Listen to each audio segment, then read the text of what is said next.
আসসালামু আলাইকুম রহমতুল্লাহি ওবরাকাতু। সুপ্রিয় দর্শক শ্রোতা ভাই বোনেরা, কাছে কিংবা দূরে, দেশে কিংবা প্রবাসে, যারা যেখান থেকে আমাদের সাথে যুক্ত আছেন, সবাইকে আন্তরিক শুভেচ্ছা ও অভিনন্দন। দর্শক, আজ আমরা আলোচনা করব, স্বপ্নে যদি কেউ নতুন ঘর বানাতে দেখে তাহলে সেটার ব্যাখ্যা কী হতে পারে। নতুন ঘর দেখা এটা কি কোনো সুসংবাদের আলামত, নাকি এটা কোনো আগাম বিপদের বার্তা দিচ্ছে? বিষয়টি নিয়ে বিস্তারিত কথা বলবো আমরা স্বপ্নের নির্ভরযোগ্য কিতাব তাফসিরুল আহলাম, তাবিরুর রুইয়া, তাবিরে সদেক, ইসলাম আর ফালনামা, সুলেমানি খাবনামা সহ আরও বিভিন্ন প্রকার গ্রন্থ থেকে।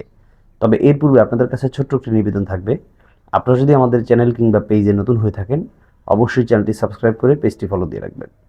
দর্শক, তাবিরুর রুইয়া গ্রন্থ এসেছে, স্বপ্নে যদি কোনো মানুষ নতুন ঘর বানাতে দেখে তাহলে এটা ব্যক্তি ভিন্নতার কারণে অনেক ধরনের ব্যাখ্যা হতে পারে। গুরুত্বপূর্ণ তিনটি ব্যাখ্যা নিয়ে আজকে আলোচনা করব। এক নম্বর হলো, যদি কোনো বয়োবৃদ্ধ মানুষ অথবা কোনো রোগাক্রান্ত মানুষ, যেই ধরনের রোগগুলো থেকে সাধারণত মানুষ বেঁচে থাকতে পারে না বা সে সুস্থতা লাভ করার সম্ভাবনা থাকে না, সেই সমস্ত রোগে আক্রান্ত মানুষ যদি স্বপ্নের নতুন ঘর বানাতে দেখে তাহলে এর দ্বারা বোঝা যায় যে তার হায়াত শেষ হয়ে গেছে, আয়ু কমে গেছে, হয়তোবা যে কোনো সময় আল্লাহর ডাক পড়ে গেলে সে ইন্তেকাল করবে। তাহলে এই স্বপ্নটা দেখার দ্বারা এমন বোঝা যাচ্ছে না যে দেখার মানেই যে সে মারা যাবে। এরকম অনেকে হতাশাগ্রস্ত হয়ে পড়েন, দৌড়াদৌড়ি করেন, বিভিন্ন হুজুরদের কাছে, আলেমদের কাছে যান যে হুজুর আমি স্বপ্নে দেখেছি যে আমি মারা গেছি। দেখুন, মারা যেতে দেখা এটা মরার কোনো আলামত না, বরং এটার ব্যাখ্যা খুবই চমৎকার এবং ভালো। আমরা ইতিপূর্বে বিভিন্ন ভিডিওতে আলোচনা করেছি।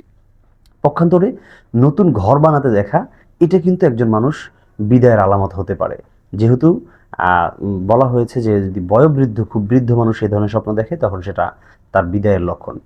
তবে যদি কোনো নবদম্পতি স্বপ্নে নতুন ঘর বানাতে দেখে তাহলে সেটা দ্বারা বোঝা যায় আল্লাহ তাআলা সে যেই মেয়েটাকে বিবাহ করেছে, অথবা যেই মেয়ে স্বপ্ন দেখবে যে সে যে হাজব্যান্ডকে বিবাহ করেছে, স্বামীকে বিবাহ করেছে, তাদের পারস্পরিক দাম্পত্য জীবনে আল্লাহ তাআলা প্রচুর পরিমাণ বারাকা দান করবেন, যার ফলে তাদের হৃদ্যতা, মহব্বত, ভালোবাসা অনেক পরিমাণে বৃদ্ধি পাবে এবং তাদের এই সংসারটা অটুট থাকবে, সারা জীবন তারা স্থায়ী করতে পারবে, কন্টিনিউ করতে পারবে। সুবহানাল্লাহ। তাহলে এটা কিন্তু অত্যন্ত ভালো দিক যে স্বামী স্ত্রীর মিল মহব্বত, হৃদ্যতা, ভালোবাসা বেড়ে যাবে যদি নতুন ঘর বানাতে দেখে। ৩ নম্বর হলো, যদি কোনো মানুষ দেখে যে সে কোনো একটা জায়গায় গিয়ে অল্প দিনের জন্য, অল্প সময়ের জন্য নতুন একটি ঘর তৈরি করছে এবং সেখানে সে জানে যে আমি বেশি দিন থাকতে পারবো না, অল্প কিছু দিন থেকেই সেখান থেকে চলে যাব, এরকমটা স্বপ্ন যদি কোনো মানুষ দেখে তাহলে এর দ্বারা বোঝা যায় যে সেই মানুষটা স্থানান্তর হবে। স্থানান্তর বলতে কি বোঝায়?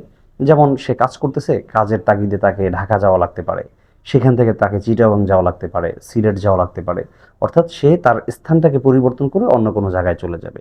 এক জায়গায় সে তার শপিং মল আছে, তার দোকান আছে, স্টোর আছে, সেটা পরিবর্তন করে সে স্থান পরিবর্তন করতে পারে।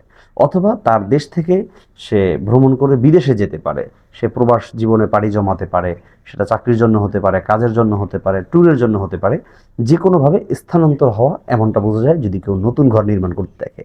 তাহলে 3টি ব্যাখ্যা আমরা জানতে পেরেছি। এছাড়াও আরও বেশ কিছু ব্যাখ্যার কথা উল্লেখ করা হয়েছে, তবে নির্ভরযোগ্য কিতাবগুলোতে এই 3টি ব্যাখ্যার কথাই বিশেষভাবে উল্লেখ করা হয়। সেজন্য আপনাদের সামনে আমি চেষ্টা করেছি যে নির্ভরযোগ্য সূত্র ধরে বেশ কিছু ব্যাখ্যার কথা আলোচনা করতে। দর্শক, আল্লাহ তাআলা আমাদের সবাইকে আর রুইয়াতুস সালিহা, ভালো স্বপ্ন দেখে সেগুলো আমাদের জীবনে বাস্তবায়ন করা ও উপভোগ করা তৌফিক দান করুন। আলবিদা, মা আসসালামা।